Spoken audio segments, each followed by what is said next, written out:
Good morning po sir, as of 11 o'clock ng umaga, second video dito sir sa may apartel 1. Yung hagdanan dito sir, ito yung binabrush po ni Kuya Al.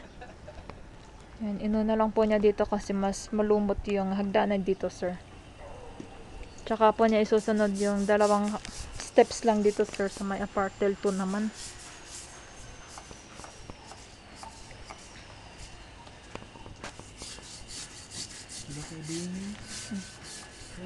Pag na-brush na lahat ng mga hagdanan sir, yung next naman tong mga sidewalk kasi madulas na din lalo na pag umuulan. Mula dito sa grotto punta dito sa lower grotto, papunta sa playground number 4.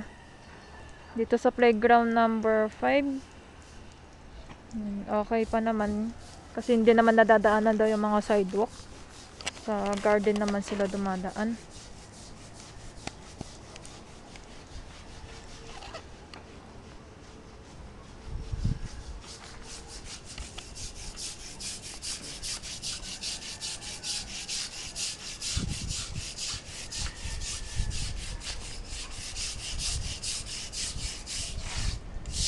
And dito naman sir sa Maple House, dahil kinulang daw sila kay Edgar ng isang parlina, nagdudugtong po sila ngayon. Yan, si Kuya Joseph yung nag-wielding po sir. Ba't maliit kuya?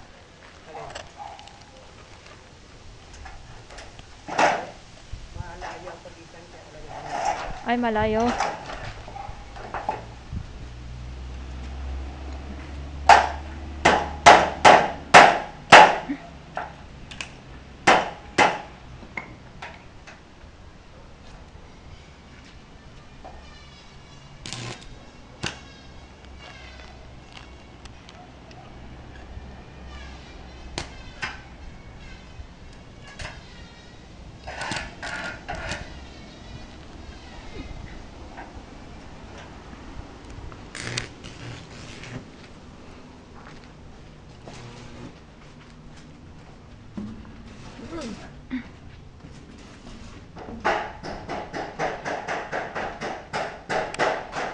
Yan yung mga siparlins sir, yung nilalatag nila Kuya Edgar.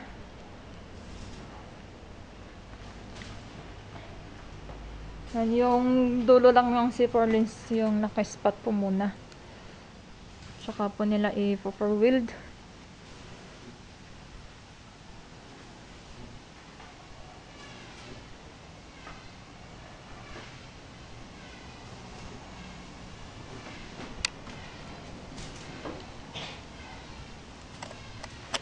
Yung pinagdudugtong nila Kuya Joseph sir, dito sa may pasibi po, ilalagay nila Kuya Edgar. Yan, alanganin daw kasi pag malayo yung agwat, malayo yung agwat.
Kulang natin siya yung pagkakabitan ng pasya board na sa lalayan. Yung sa lalayan. Kulang pa mga dalawa. Sa dalawa. Andiyan pala palte sa dulo pala. Tatlo.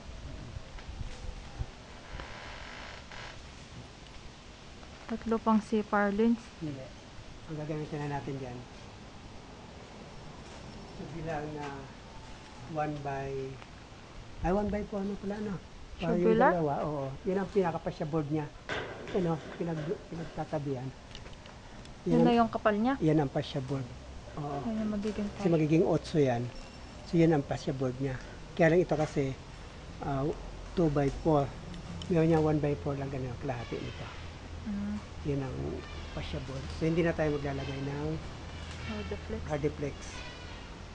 Yan ang ginagamit namin. Madaling trabaho. Eh, kung hindi mahal. More lang yun kasi 1 by 4 lang yun. 1 by Tapos yung 4. manipis lang. Hindi na naman dadalhin yun. Yung pinakamanipis lang, yung 1.5. Fascia board lang naman yun. Oo. 1.5. Okay. 1.2. Ganun. Mm. Pakanbas mo na. Kung magkano. 1